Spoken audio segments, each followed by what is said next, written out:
दिल्ली के सीएम अरविंद केजरीवाल को शराब पॉलिसी मामले में राज एवेन्यू कोर्ट से जमानत मिल गई है। केजरीवाल को 1 लाख मुचलके पर जमानत मिली है। हामियों में इस वक्त जश्न का माहौल है। दिल्ली में आम आदमी पार्टी के दफ्तर के बाहर पार्टी कारकुनान खुशी मनाते हुए नजर आ रहे हैं। आपको बता दें कि केजरीवाल कल जेल से बाहर आ सकते हैं। काबिल जिक्र है कि जमानत का लिखित ऑर्डर कल ही वेबसाइट पर अपलोड होगा और कल ही ड्यूटी जज के सामने बेल बॉन्ड भरा जाएगा। उसके बाद निचली अदालत का ऑर्डर तिहाड़ जेल जाएगा। वहां से केजरीवाल की रिहाई यकीनी हो पाएगी तो कल केजरीवाल जेल से बाहर आ सकते हैं। अहम जानकारी इस वक्त आप तक पहुंचा रहे हैं। आम आदमी पार्टी में इस वक्त खुशी की लहर है। पार्टी कारकुनान के बाहर इस वक्त पार्टी दफ्तर के बाहर इस वक्त खुशी मनाते हुए नजर आ रहे हैं। आतिशबाजी और ढोल नगाड़ों की आवाज इस वक्त आम आदमी पार्टी के दफ्तर पर सुनाई दे रही है, क्योंकि आम आदमी पार्टी के सरबराह अरविंद केजरीवाल को राहत आज कोर्ट से मिली है। आपको बता दें कि अबूरी जमानत जरूर अरविंद केजरीवाल को इंतखाबी तशहीर के लिए मिली थी, लेकिन उसके बाद 1 तारीख को अरविंद केजरीवाल ने फिर सरेंडर कर दिया था और अब अरविंद केजरीवाल को ये जमानत मिली है। राज एवेन्यू कोर्ट से जमानत मिल गई अरविंद केजरीवाल को। हालांकि आपको बता दें कि ईडी की ओर से जरूर ऑब्जेक्शन इस पर उठाया गया। 48 घंटे का जवाब जो है ईडी की ओर से मांगा गया था कि वो अपनी दलील पेश करेंगे, इस गिरफ्तारी की मुखालफत करेंगे, लेकिन कोर्ट ने फिलहाल ये राहत अरविंद केजरीवाल को दे दी है। जवाब दाखिल करने के लिए जरूर कहा गया, लेकिन 1 लाख के मुचलके पर फिलहाल अरविंद केजरीवाल जेल से बाहर आते हुए नजर आएंगे। कल अरविंद केजरीवाल की रिहाई हो सकती है। अहम जानकारी इस वक्त आप तक पहुंचा रहे हैं। दिल्ली के सीएम अरविंद केजरीवाल को लेकर शराब पॉलिसी मामले में अरविंद केजरीवाल जेल में बंद थे। पूछताछ इस मामले में की जा रही थी। कुछ दिनों के लिए जरूर हो गया, शुरू करें। अरविंद केजरीवाल जी को आज जमानत मिली है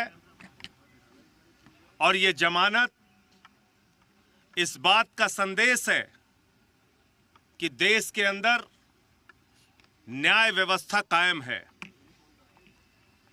एक झूठा, बेबुनियाद, फर्जी तथ्यों के आधार पर केजरीवाल और आम आदमी पार्टी की राजनीति को खत्म करने के लिए जो मामला बनाया गया था, भारतीय जनता पार्टी के द्वारा बनाया गया था, बीजेपी की सरकार के द्वारा बनाया गया था, आज उस अभियान पर, उस मुहिम पर, उस गंदी साजिश पर न्यायपालिका का तमाचा पड़ा है। ये सत्य की विजय है। हम बार बार कहते हैं कि ये तथाकथित शराब घोटाला, इसका ना सिर है ना पांव है। ये झूठ की बुनियाद पर तैयार किया गया है। इसमें ना कोई तथ्य है ना प्रमाण है। ये झूठ की बुनियाद पर तैयार किया गया है। और आज जो फैसला आया है, इससे न्यायपालिका के प्रति लोगों के मन में आस्था और विश्वास और मजबूत होगा। आज जो फैसला आया है, इससे देश के लोगों में खुशी की लहर है, दिल्ली के लोगों में खुशी की लहर है। आम आदमी पार्टी का एक एक कार्यकर्ता इस फैसले से उत्साहित है। अभी मैं केजरीवाल जी के परिवार से मिला। उनका परिवार, उनके बच्चे इस फैसले से बहुत खुश हैं। हम सब लोग आनंदित हैं। ये हम सब के लिए बहुत बड़ी जीत है, बहुत बड़ी विजय है और भारतीय जनता पार्टी के मुंह पर जोरदार तमाचा है। मैं समझता हूं अब जरा सी भी शर्म है तो बीजेपी को और मोदी, अमित शाह को ये झूठे केस बंद करने चाहिए और जिन लोगों को फर्जी जेल में रखा है उनको सबको बाहर करना चाहिए। संजय जी, ईडी ने अपोज किया था बेल को, वो अपील भी नहीं सुनी गई है कोर्ट में, इसलिए कि उनके पास कोई तथ्य नहीं है, इसलिए कि उनके पास कोई प्रमाण नहीं है, इसलिए कि उन्होंने झूठ की बुनियाद पर सरकार के दबाव में ये केस बनाया है। इसलिए उनको कोई, उनकी बात नहीं सुनी गई न्यायपालिका में।